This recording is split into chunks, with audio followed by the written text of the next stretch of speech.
Hey, my name's James Nicholson and welcome to my YouTube channel. In this video, I want to talk about the Renters' Rights Bill and 4 things that you might have missed, including one that's quite a simple thing that you're going to need to do, but if you don't, you could get fined £7,000 all the way up to £40,000. That's a big problem for a lot of landlords.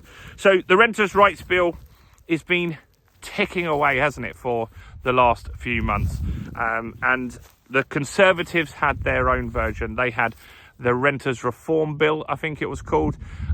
It was pretty much the same thing. They want to get rid of no-fault evictions. They want to improve the renters' rights. They want to make sure accommodation's up to a better quality and standard. All of the stuff that I think most of us agree should happen. But Labour got into power. They've changed it slightly. So they're calling it the Renters' Rights Bill. It's pretty much the same. There's not really much difference in it, but some of the things in there, some people may have missed. So in this video, I want to talk about exactly what they are. Should you be concerned or not? We'll discuss that in this video. Now, if you're new around here and you haven't done before, do make sure you subscribe to the channel over there and hit that bell notification. We're on the way to 46,000 subscribers. And by subscribing, you'll get all the latest house price news, interest rate news, property investing news, and much, much more. And do me a quick favor, let's get some views on this video. Your part's simple. Smash like, tickle like, do something to that like button. That helps with the YouTube algorithm, and that really, really does help the channel grow. So thanks to everyone that does that. So, just quickly, I've just gone for a walk. I've done another video before this one. Some of you said when I was in France, it's nice to not see an office all the time and see some different backgrounds. So I thought, why not get some steps in? So I'm just having a walk near the office, just in a field. Not bad.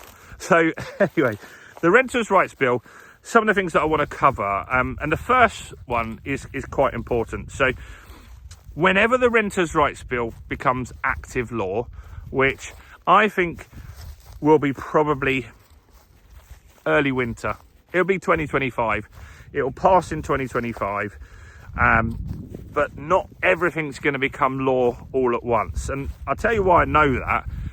And that's because a lot of people joined this channel because we did a lot of content on something called the Leasehold Reform Act. And that was all about making leaseholds more fair. And that's been law for about 1 year now. I think it was last summer it actually became law. You can correct me in the comments if you know. I don't have that to hand out in a field, but it was about a year ago. And since then, not much has really happened. And so the leasehold reform was all about extending your lease at a much cheaper cost, getting rid of something called marriage value. And all they've really implemented is a couple of very simple things that both sides wouldn't really argue about. One is that when you bought a new property, if it had a short lease, you had to wait 2 years to extend it. They've abolished that. That doesn't really cause anyone any problems, because if you're the freeholder, you want to get your money quicker. And if you're the leaseholder, you want to do that and extend it. So they've picked out some easy little bits, but none of the real complicated stuff in the leasehold reform has moved anywhere. It's not even getting any more readings in Parliament at the moment. It's just stopped. And that's what I think will happen with the leasehold reform. So I think that when the leasehold reform happens, you'll get some simple things going through quite quickly. For example, rolling tenancies. I don't think that's massively complicated. So I think that if you have a tenancy already, a 6-month or a 12-month tenancy, I think that will just roll until that finishes. And the extension will then just go on to a rolling tenancy. I think new tenancies will be on a rolling tenancy. I don't think that's hard for landlords to sort out. I don't think that's hard for tenants to sort out. I don't think it's hard for letting agents or estate agents. So I think that one will just get a tick. Everyone will be happy with that. There isn't going to be many complaints about that. Where you're not going to get things moving very quickly, I don't think, is the Section 21, the no-fault evictions. So Section 21 is one of the main things in here that they want to abolish. So you can't do a no-fault eviction. And that's because some people, including the homelessness minister, I can't remember her name, Rushana or something like that. Well, she was caught getting rid of a tenant recently. And so she got rid of the tenant on a Section 21, which made them homeless. ironically, and then she put the rent up £700 a month to the new tenants.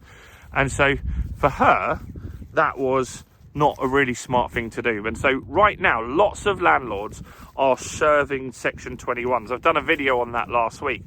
Section 21s are something like 8% up at the moment. There's 11,000 of them going through a month at the moment, which is insane. And so that's going to cause more backlog with the courts. More people are going to get these Section 21s as the Renters' Rights Bill goes through.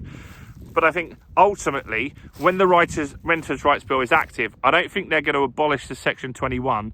I think that they will say, we need to make sure the courts are ready. They're not saying that at the moment, but I do think they're going to say that. And then I think that it will take a couple of years.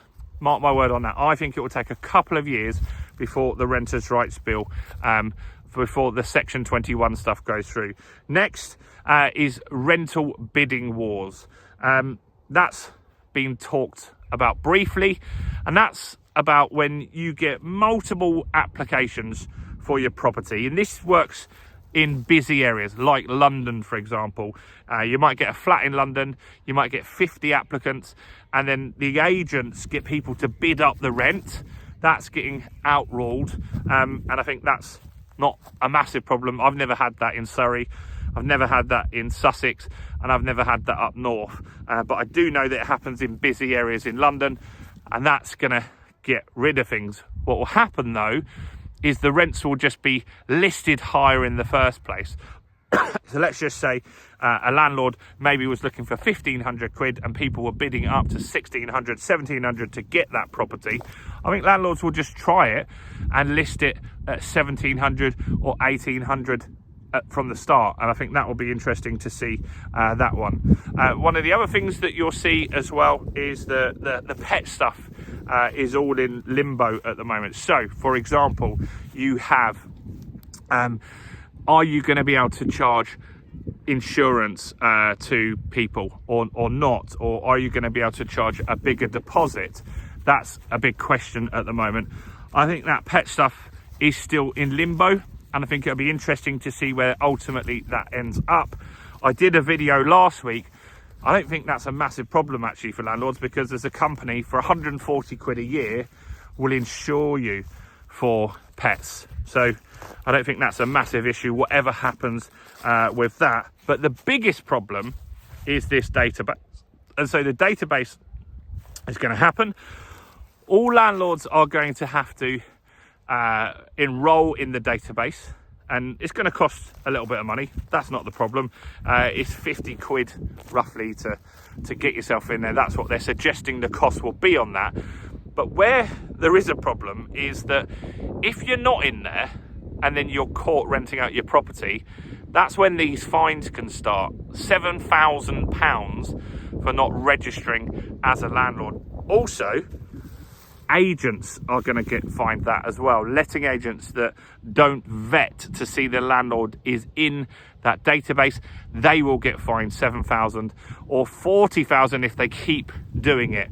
I think you're going to get some landlords that have just got their head in the sand. They don't read the news. They may be renting it out privately at the moment. That are just going to get caught out of this, and that's going to get some big fines for a lot of people for something I think is a bit over the top, because the taxman knows if you're renting your property. The councils already know this sort of stuff as well. This data is out there, but they're making landlords jump through an extra hoop to tick a box to say that they've done it. And I think some people just don't know what's going on, and that's why I think it's important that we share that sort of stuff on channels like this. So those are 4 things that might have missed in the Renters' Rights Bill.